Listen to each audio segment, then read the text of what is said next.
Bonjour à tous. Effectivement, je suis enseignant-chercheur à la faculté de droit. Donc ne partez pas tout de suite. Hein. J'en vois déjà qui cherchent les sorties de secours. Alors, c'est un petit peu pour ça que je suis ici devant vous. Hein. Alors, pour tout vous expliquer, le doyen de la faculté de droit, enfin le directeur de la faculté de droit, est venu me voir en disant « Écoute Christophe, il faut absolument que tu fasses cette conférence TEDx ». Alors il m'explique rapidement, j'écoute, évidemment, je ne vais pas le faire. Il me dit, on ne te paiera pas tes heures complémentaires. Je dis, bah, écoute, je vais le faire. Mais je vais faire quoi? Il me dit, bah, tu sais, nous les juristes, on souffre d'une mauvaise image. Tu pourrais essayer de démontrer, enfin de faire croire qu'on a deux bras, deux jambes, qu'on a un cœur et un peu d'humour. J'ai dit, est-ce que tu peux me rappeler le nombre d'heures complémentaires que j'ai fait cette année? Voilà, donc voilà la raison pour laquelle je suis ici devant vous aujourd'hui, tenter de démontrer que le juriste est un être humain comme les autres. Alors, parmi les images qui circulent sur les juristes, il y en a une quand même qui est récurrente, à savoir, pour réussir en droit, l'étudiant doit apprendre le code par cœur. Je suis sûr que la plupart d'entre vous ont déjà entendu ça. C'est une idée qui a la peau dure, on va dire. Alors, le code, c'est quoi? Le code, c'est un recueil de textes, de lois au sens large, hein, également de jurisprudence. La jurisprudence, c'est l'ensemble des décisions qui sont rendues à partir de l'interprétation qui est faite de ces textes. Donc, un code, ça ressemble à ça. L'intérieur d'un code, ça ressemble à ça. Bon, l'image n'est pas très nette, mais vous avez le texte et ensuite les décisions de jurisprudence qui sont rendues à partir de l'interprétation qui est faite. Autrement dit, apprendre le code par cœur, c'est apprendre ça, hein, tout ça. Alors, première remarque, pourquoi faut-il apprendre le code par cœur? En 1804, il y avait un code. Désormais, il y en a 75. Donc, il ne faut pas apprendre le code par cœur, il faut apprendre les codes par cœur.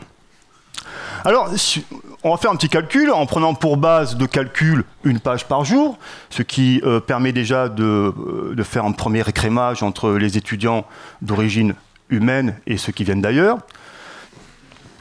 Un code contient environ 3000 pages, hein, d'autres en contiennent un peu plus, un peu moins. Donc 3000 pages multipliées par 75 codes, ça nous donne à peu près 225 000 pages. Une page un jour, 225 000 jours à apprendre ça. On ramène ça en nombre d'années, ça fait 616 années. Donc premier constat, on peut le dire, les études de droit sont relativement longues. Alors, de deux choses l'une, soit effectivement les études de droit sont réservées à une espèce venue d'ailleurs, hein, qui aurait pris forme humaine hein, pour se fondre dans son environnement, soit cette idée est une fausse idée. Hein. Je vous laisse choisir. Alors, autre image qui est véhiculée sur les juristes, voilà, ça c'est... Oui, non, voilà, c'est ça. Donc, il y a une erreur. Cette image contient une erreur. Je vous laisse la deviner. Alors, le code n'est pas un vrai code, c'est sûr. C'est une juriste. Elle sourit.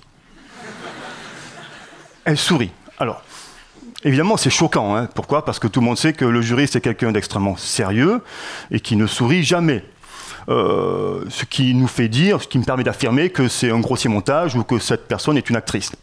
Non, l'image de juriste que l'on a, c'est plutôt ça. Hein. Nous avons, voilà, c'est la photo d'un étudiant en droit, particulièrement épanoui, on peut le dire, voire carrément heureux, hein, au sens du droit, hein, tout est relatif. Voilà. Alors, je ne vous montre pas la photo d'un juriste en fin de carrière, hein, pour ne choquer personne. Voilà.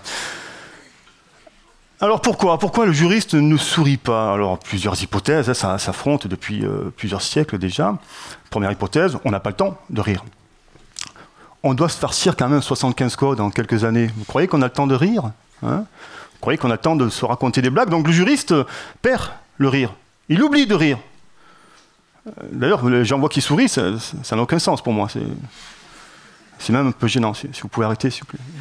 Merci. Deuxième hypothèse, le rire étant le propre de l'homme, le juriste n'étant pas humain, forcément, le syllogisme est imparable, il ne rit pas. Troisième hypothèse, peut-être que ceux qui prétendent que le juriste est très sérieux, trop sérieux, ne connaissent pas beaucoup de juristes. Je vous laisse choisir.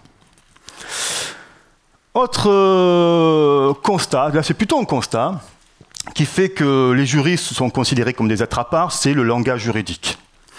Langage juridique avec une terminologie particulière, avec des expressions particulières.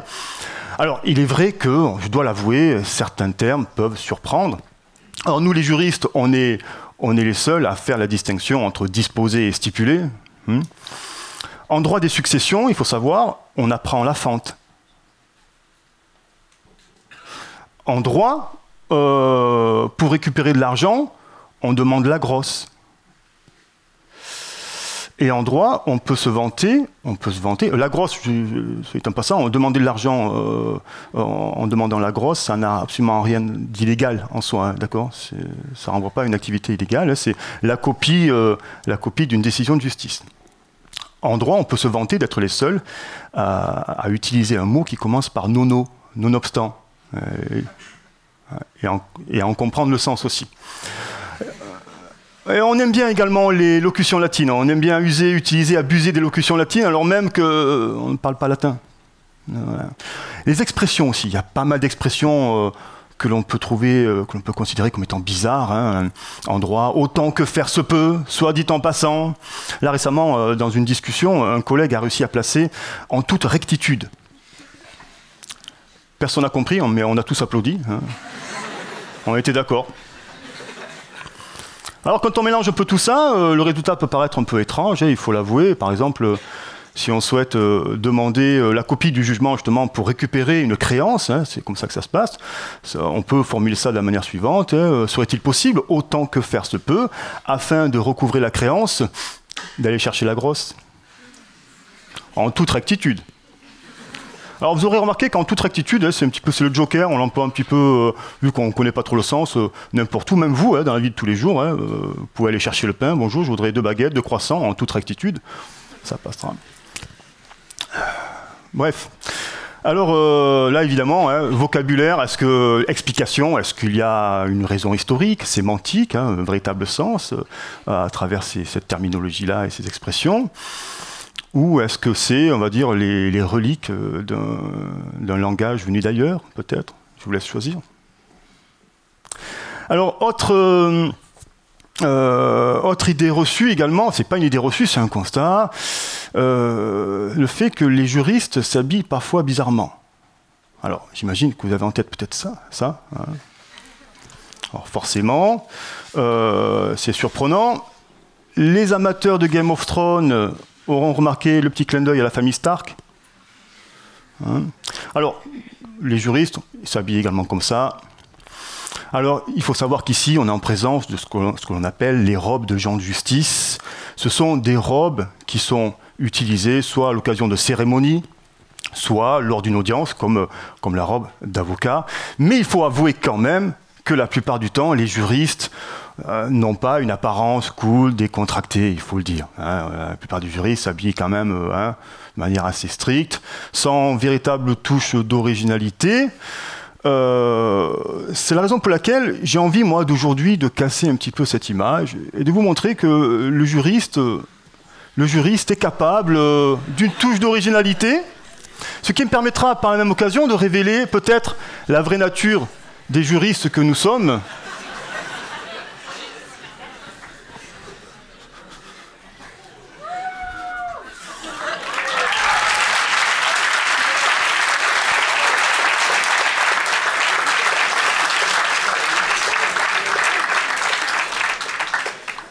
Et ce qui permet également de contester une remarque, une critique qui est faite à l'encontre des juristes, comme quoi le juriste serait prétentieux.